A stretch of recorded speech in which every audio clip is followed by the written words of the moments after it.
Welcome back to the Mentor My Mix podcast. Hi, I'm Greg Gordon, and in this episode, I speak with electronic music producer Mr. Bill about his focused approach to producing, touring, and how to develop multiple revenue streams with a sample pack company, a website-driven education business, a label, a podcast, and most recently, collaborating with plugin developer Yum on the VST plugin Slack. Bill shares his insight into the cascading effect of perseverance and never being idle with your time. Learn why he transitioned out of using Ableton for his live sets to using Rekordbox and Pioneer CDJs, and learn his approach to using over 82 tracks in a 1-hour set. We talk about managing anxiety as an important process for all artists to get through their self-limiting beliefs. We also talk about the impact AI is having on music creation and why Mr. Bill doesn't consider it a threat to his career. So tune in and don't drop out.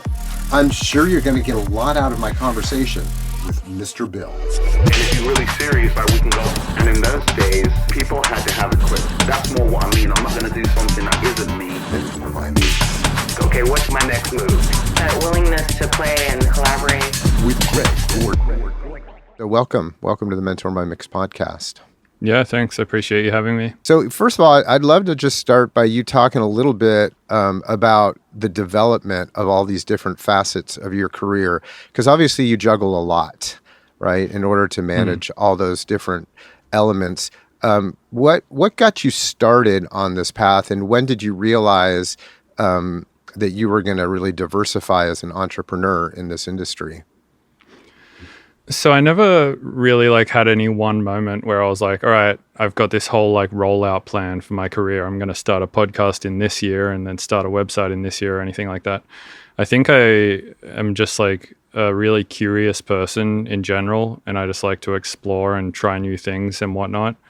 And yeah, I guess whenever I get a new idea for something where I'm like, that would have some value to it, I think that people would enjoy, and also be a thing that obviously I enjoy as well and could potentially make money. And I start having these thoughts of a new thing that I could start doing.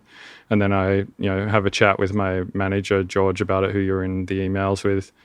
And we kind of just figure out a way to make it happen and start building out a plan for it and stuff. So it started with me just making music in 20, it was 2007 or something.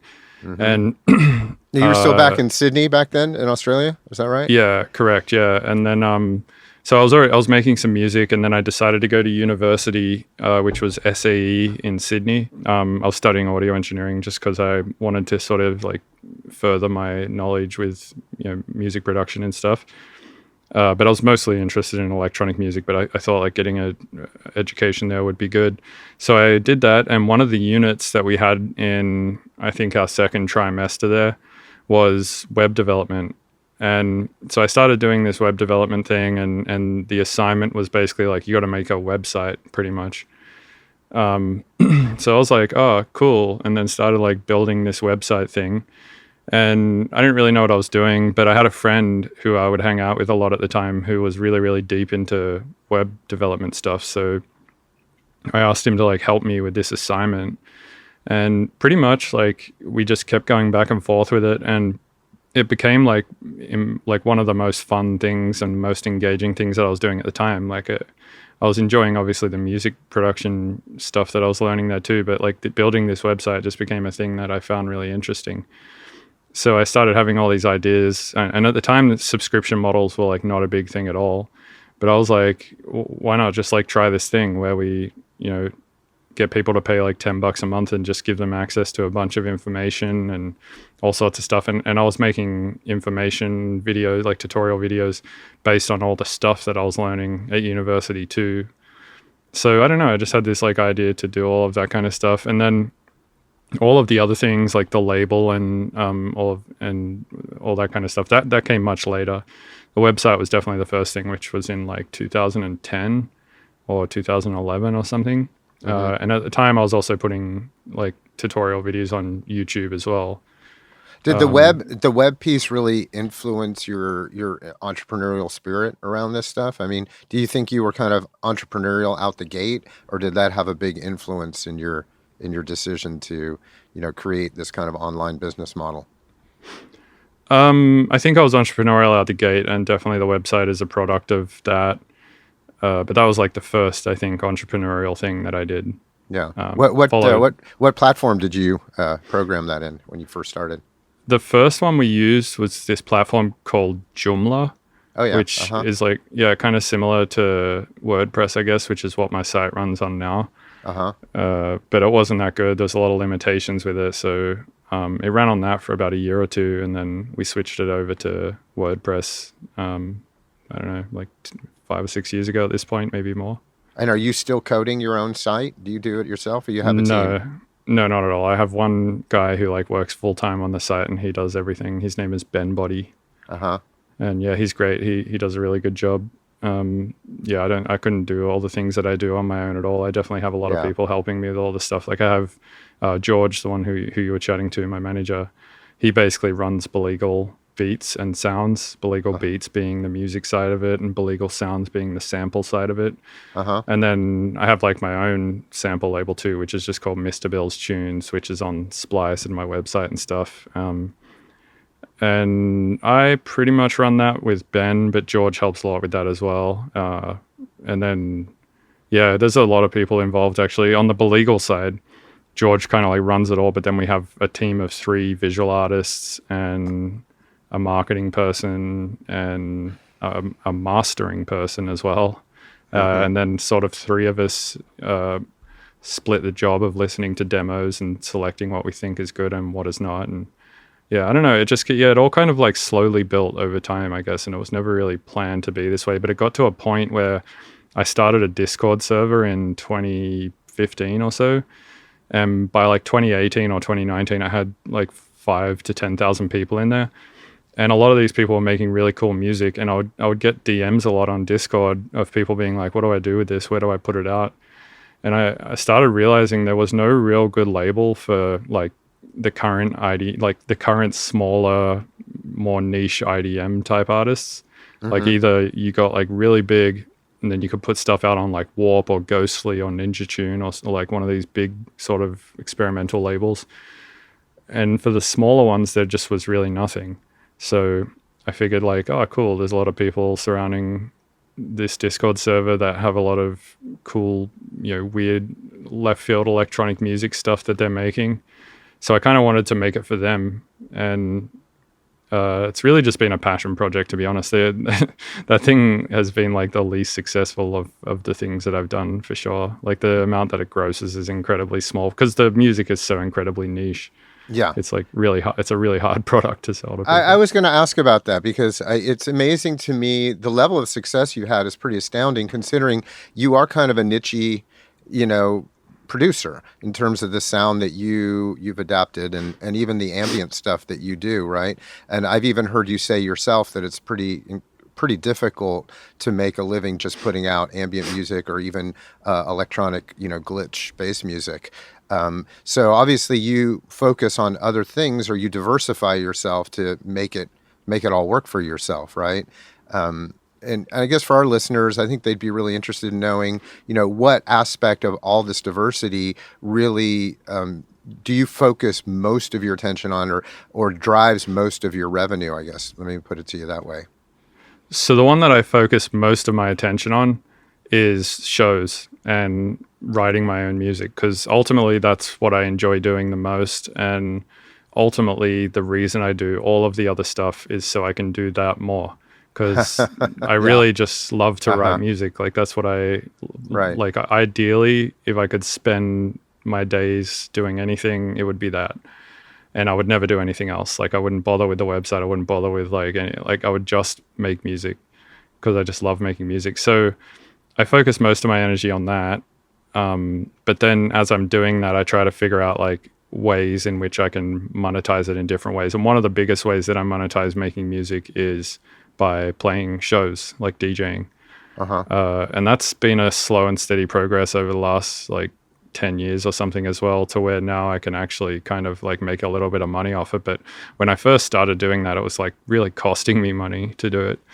Like traveling around and getting paid, a couple $100, and the flights were even more than that. And then I'd have to figure out accommodation and end up just sleeping on someone's couch. And like, yeah, it was like kind of shitty at first. But so that's where I focus most of my energy, is mostly on writing music and building sets for shows and developing the live show and stuff.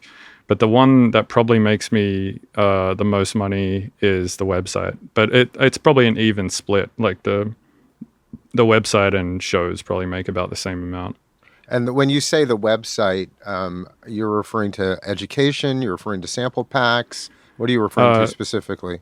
So the website is called MrBillsTunes.com, and on there people can subscribe for $20 a month or $120 a year, and they get access to a couple of courses that I made. There's 5 courses called The Art of Mr. Bill, seasons 1 through 5. And that's where I just write a song from start to finish, and I don't skip over any detail. Like, I let the person watching see literally everything I do from start to finish. Mm-hmm. I got to say, I've watched some of those videos. Your fluidity with Ableton is pretty amazing. And it's also the speed at which you move. It's like I've had to, I'm pretty fluid with it myself, but I've often watched you working and I'm like, wait, what did he just do? Hold on, rewind that, right?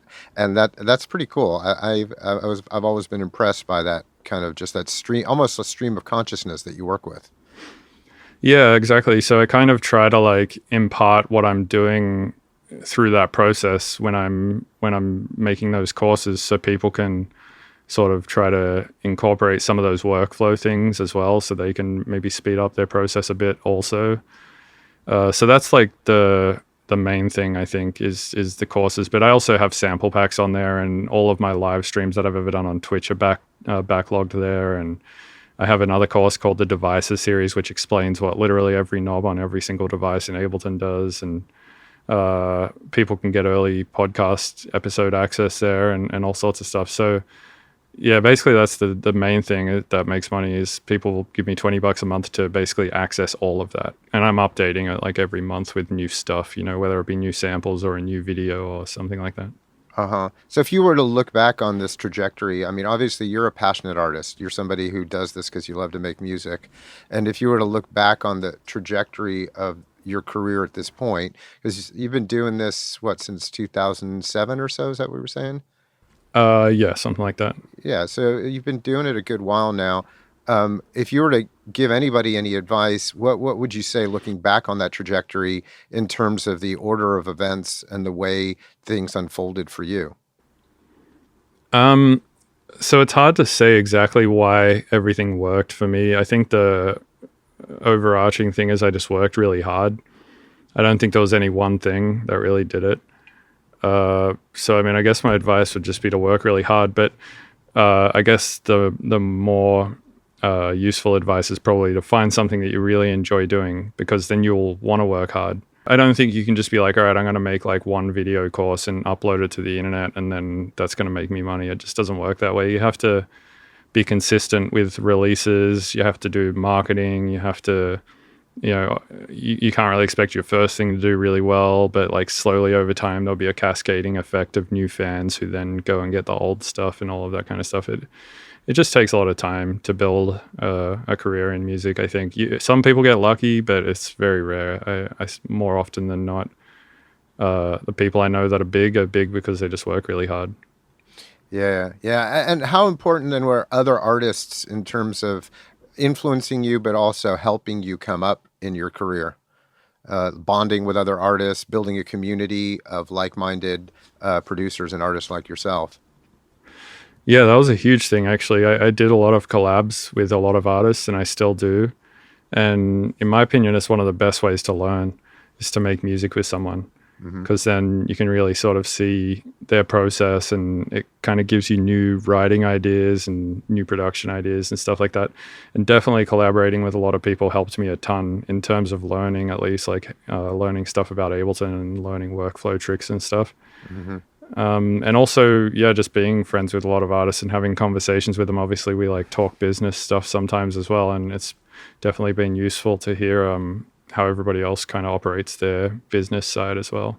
That's what I thought. So how did you move into Ableton, and did you get any formal training in it, or is this something that you've just developed as you went along and through your collaborations created and developed your own workflow?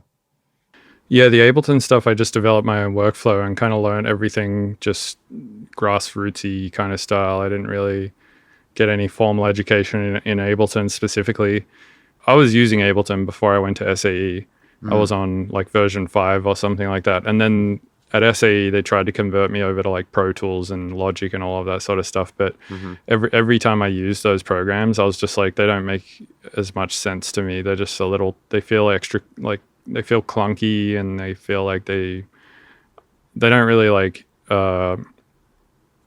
achieve the same shit that I like to achieve in music, which is just making beats basically. And I feel like to make a beat in Logic or Pro Tools just feels kind of weird to me. And yeah, but before that I was using GarageBand when I was younger. My parents had one of those iMacs.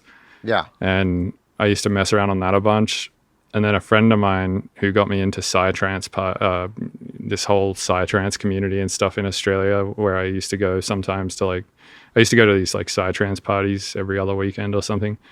So my friend that I would go to those with, he got me into Fruity Loops, and then very soon after that, he himself got into Ableton and was like, "Oh, you should like try Ableton." So, yeah, a friend basically got me into it off the back of like GarageBand and Fruity Loops.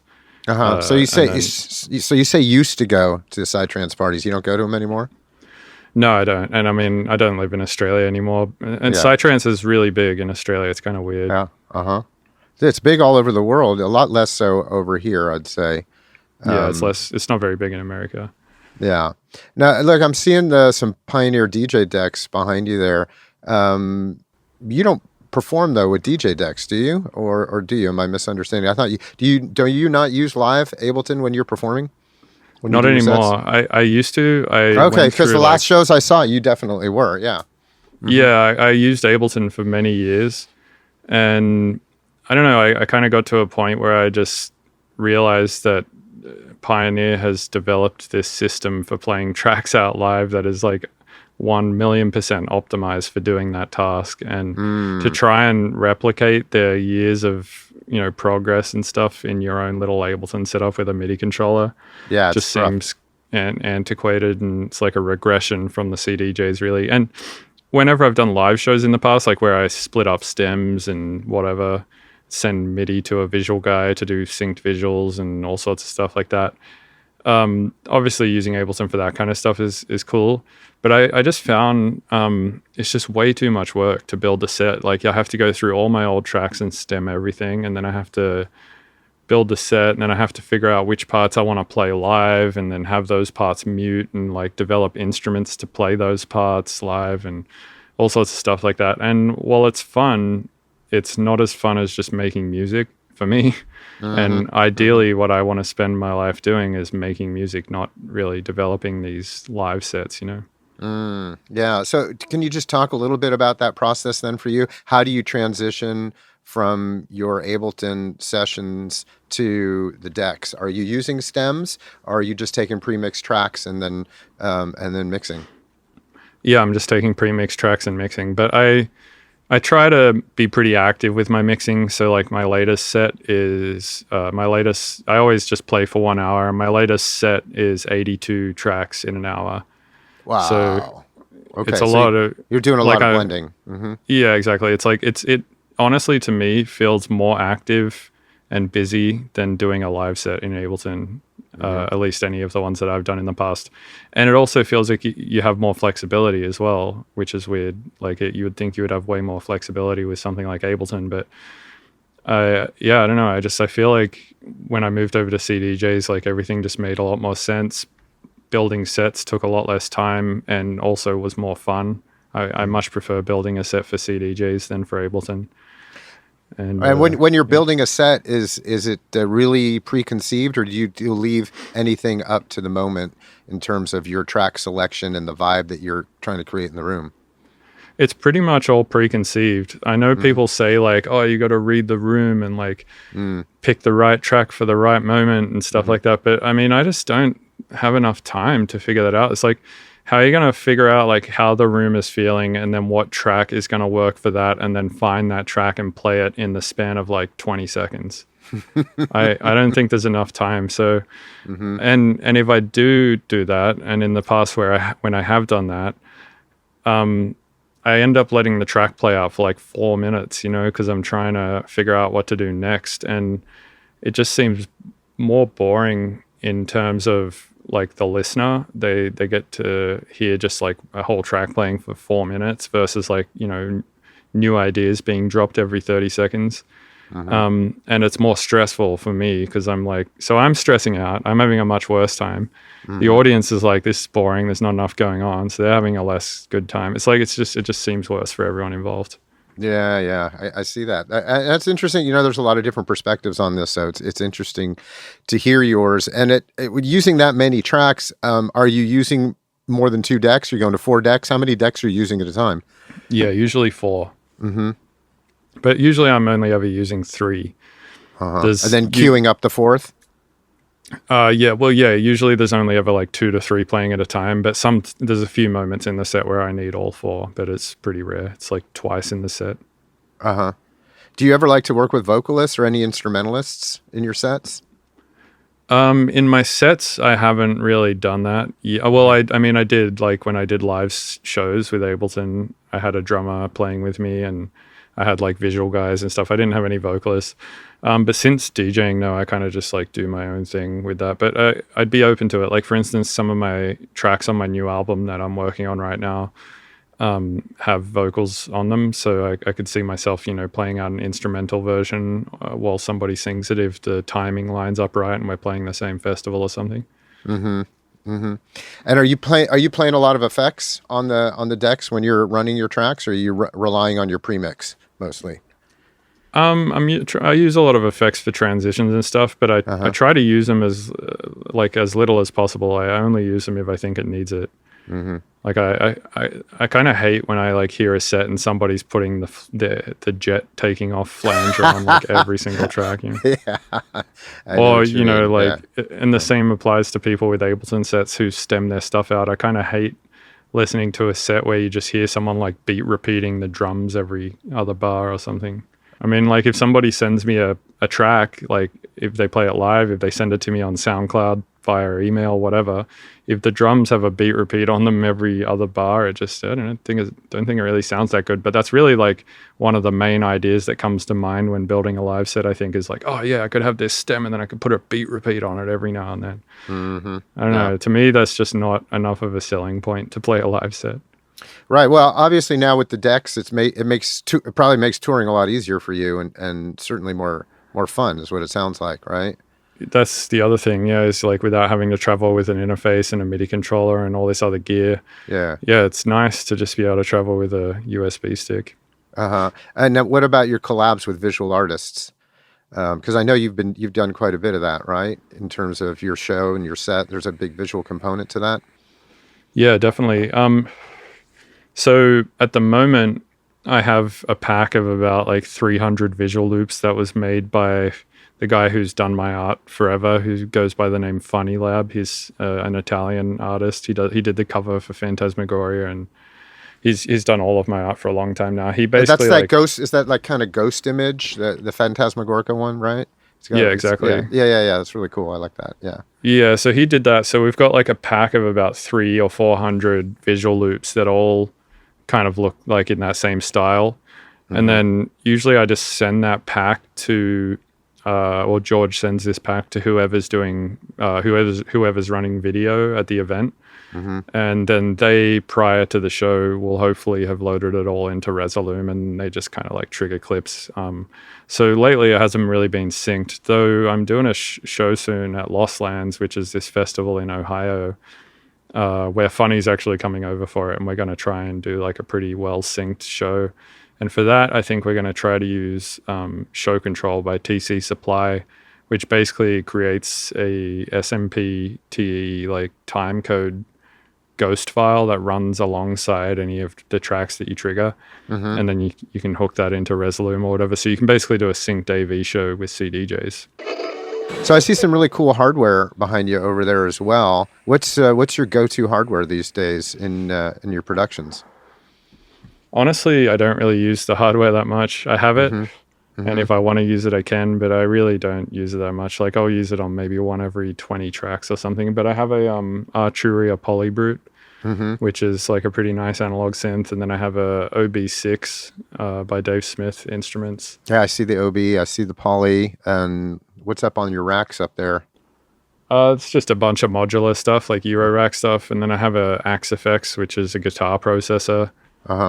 Then a patch bay just to patch everything in and out of one another, and then a interface. But I also have one of the Poly-N trackers down here, which I find so fun. Like I would never probably release anything I make on it, but it's just such a fun toy to play with. And you realize once you use one of those that like this is how breakcore is made, this is how IDM is made, like with a tracker. Makes so much sense. Like when you start messing with it, and I'm like, oh my god, this is like every Venetian snare song. And then I have an old Electron analog heat, which is a pretty nice distortion unit that I run some things through sometimes, but not very often. And then I have a vinyl player over there, which I actually just run into the tracker so I can sample vinyl into it. Oh, that's cool. Well, now you've recently partnered with Yum Audio on something pretty cool called Slap, right? Well, it's a transient replacer, so it's designed mostly for drums to like make your drums slap, hence why it's called Slap. Right. And it listens to the incoming audio, and you can tell it to replace the first X amount of milliseconds with a click of your choice or any sample of your choice. So yeah, it's like a really good way for beefing up drums and adding a bit more punch to them. And it does have a clipper on it though. Yeah. That's what I noticed. But so talk a little bit more about how you got involved in making a plugin like this. How does somebody go about doing that? If anybody was interested in doing something like this, what would you advise them? And or better yet, how did you do it? So the way I did it, I can't necessarily suggest is like a way to do it, because all I did is put a video on YouTube out about how to replace transients on your drums. And then Yum Audio hit me up and they were like, hey, we watched this video and we think that you could actually turn this into a plugin. And I was like, all right, yeah, let's do it. So we spent the next 2 years just developing this plugin. But yeah, I mean, I can't really suggest that to anyone else. Like just put a video on YouTube and just hope a software development company reaches out to you, because that doesn't seem like it would very reliably work. But a lot of the things in my career have happened like that. Like for instance, I just one day got an email from Brian Taylor and he wanted me to score a Nicolas Cage movie. And that, like, again, I can't really recommend that as a strategy for anyone who wants to get into scoring movies. It's just no, but I think there is a theme here with you. I mean, there's definitely a theme or a strategy of your ability and willingness to really put yourself out there and put your knowledge out into the world, share that with the world and all your ideas and your workflow. And I think that's really seems to have been a real big catalyst in how you've manifested your career. Yeah, which I guess comes back to the first thing I was saying, which is just work really hard. And then I think eventually people will reach out to you and want to do stuff. Yeah. But yeah, I don't really know what else to say as advice other than that. But yeah, I think a lot of people don't put themselves out there enough. Like there's a lot of anxiety that comes with being an artist. Like you putting out content, you're always like worried about what people are going to think about it and whether or not that it actually has any value and is even worth putting out, and all this kind of like artistic anxiety that comes with that. So I think like part of being a good artist is being able to battle with yourself on those things too, and just be like, it's the best I can do. Fuck it, I'm going to put it out, sort of thing. Yeah. Do you have any like time management secrets at this point? What do you do in terms of how you obviously anxiety isn't so much an issue for you these days. I'd say it's more, how do I balance all the things that I'm trying to do out? And what would you say to somebody who says, wow, how do you do all of this, man? Anxiety is very much a thing for me, for sure. I think I'm just like really good at this point at like identifying it and just kind of putting it to the side and just realizing that it's just anxiety. And like the worst case of putting something out is it just doesn't do very well, or some people don't like it, and it's kind of like logic my way out of it. But isn't there always going to be people like that? I mean, any artist knows. Yeah, exactly. That's what there's always going to be somebody who's not going to like what you're doing. You just can't please everybody. That's for sure. Yeah, exactly. And that's a really good mindset to have, I think, if you're putting stuff out, is just realize that there's going to be some people that like it. There's going to be some people that don't. Maybe everyone just doesn't give a shit. But like whatever it is, like you might as well put it out, because otherwise there's no chance. Like if success is your goal and like you want to have a job in music, I mean, yeah, it's kind of, you have to kind of do that. In terms of time management, no, I don't really have any strategies for that. I just kind of wake up and just work. And looks like you got a nice studio there. Did you custom build that environment for yourself? I didn't, but my friend did. Yeah. That's sweet. Yeah. Looks like a nice room. So is that your, like just your man cave, your room, your studio, home studio environment there? Yeah, pretty much. Yeah, I spend a lot of time in here. Basically I just wake up and then come straight in here and load up whatever session I was working on last night and have another listen to it. Like at the moment, I'm really just working on my album. So it's just kind of all day, every day mix downs at the moment. Do you have any recommendations for a morning routine that you do to like kind of get your head set and ready for being optimally creative? Honestly, I don't really have one. I guess my routine is I just wake up and make myself some coffee and then come in the studio and start working. I try not to look at any like social media or emails or anything like that. I almost exclusively try not to look at it, but like certainly absolutely not in the morning. Yeah. Because I can like really fuck up your mood, or also just like you can get distracted really easily. But yeah, so I very much try to hold off on any emails or social media until well into the afternoon. Yeah. So no meditation, no yoga, no kind of head practice or anything like that for you? It's just like straight to it. Yeah, nothing like that. Though I have lately been trying to go outside first thing in the morning to get some sun in my eyes, which is something that I heard on the Andrew Huberman podcast. Yes, that's good. Yeah, he said it like helps you wake up or something like that. So I've been trying to do that, and then trying to delay caffeine for a little longer than normal. So that's about it though, really. It's like I don't really have that early morning sunlight's supposed to be really good for your eyeballs, especially when you spend as much time as we do looking at computer screens. It's supposed to offset that near field focusing that we're doing all the time, that causes us all to have to wear these things, because of the deterioration over time. And I know I'm older than you are, so I can tell you I've probably got quite a bit more of it. But it definitely happens from all that screen time that we spend. Anything you want to share with our audience in terms of in the very near future? I'm sure you got something cooking, right? Yeah, I got a new album, and hopefully it'll be out by January, but not 100% sure on that. We're still trying to lock a release date in right now, but is this coming out on your label? It's not. It's coming out on a bigger label, but I don't really think I should say who that is right now. Okay. But people will find out at some point. Yeah. And any collaborations we can know about on this one? Yeah, a bunch. Actually, I can tell you about those. Let's see. Got a collab with Clockvice and Van Gran, who's a singer. One with Copycat and Def 3. One with Culprit. A couple of Eli Derp collabs. Zebler and Canty Experience collab. Exorbiter collab. Garden Sound collab. Infected Mushroom collab. Collab with Noir. Collab with Scope. Underbelly and Alicia are on one of the tracks. Vector is on one, and Widler is on one. So yeah, bunch of wow, collabs. That's a huge assortment of amazing artists.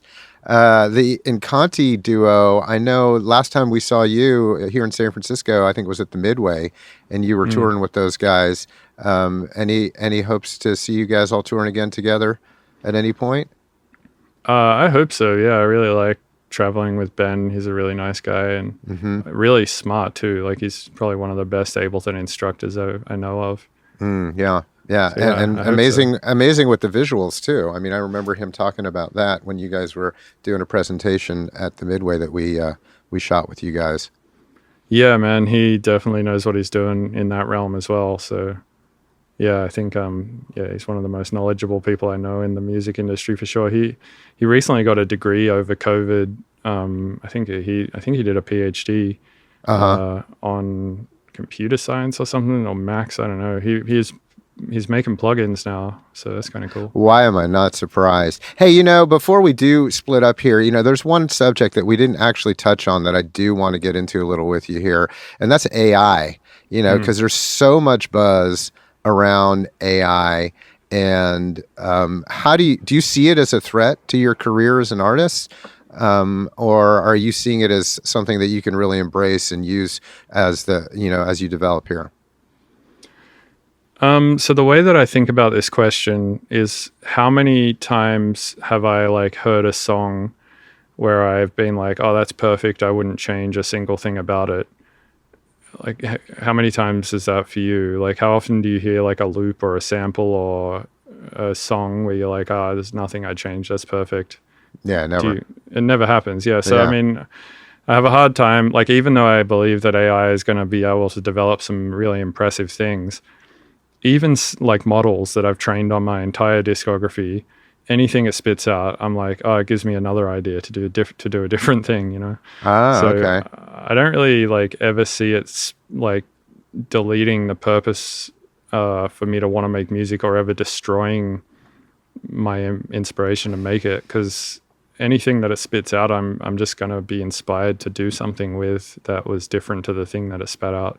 I think people have this idea that it's just going to be like shitting out perfect music and there'll be no need for a human to ever make music, and people will lose their purpose to make it because an AI can just do it better or whatever.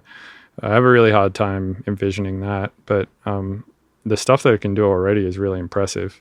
Like, it can create, the best sounding samples I've ever heard, or like, it's really good at replicating things. Which AI tools are you using to do that right now? Primarily, I'm using Dance Diffusion, which is a fork of Stable Diffusion, which just creates Mel spectrogram images in the background and then does image to audio synthesis with the image. So it's literally just Stable Diffusion, but instead of the images being, whatever Mid-Journey looking stuff, they're literally just making images of spectrograms, and then that spectrogram just gets converted to audio. You have to train it on a folder of sounds, and then it figures out how to make sounds like that. So I trained it on like all of my samples, like a bunch of kick drums, a bunch of snare drums, and it was able to generate a bunch more that were just as good as the original sounds. So then can you enhance your sample packs by doing that?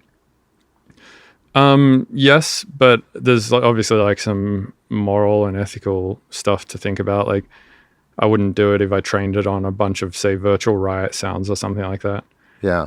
But yeah, I mean, I don't see a problem with it. I know that there's a lot of controversy around it at the moment. And whenever you like say, oh, here's a bunch of shit that I made with AI, especially on Twitter, there's a bunch of people who are like, ooh, that's fucked up. Just, can you please not do that, etc. And I don't know, man. I don't think these people have like really thought about it much past the popular belief system that it's going to remove a lot of jobs and cause a lot of,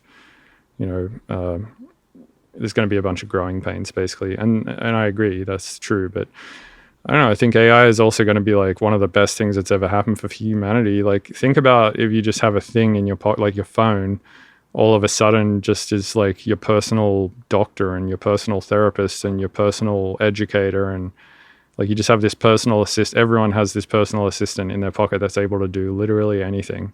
There's no need to go anywhere. It's like, it'd be so convenient, and yes, there'll be some growing pains and some jobs lost in the process, but I think at the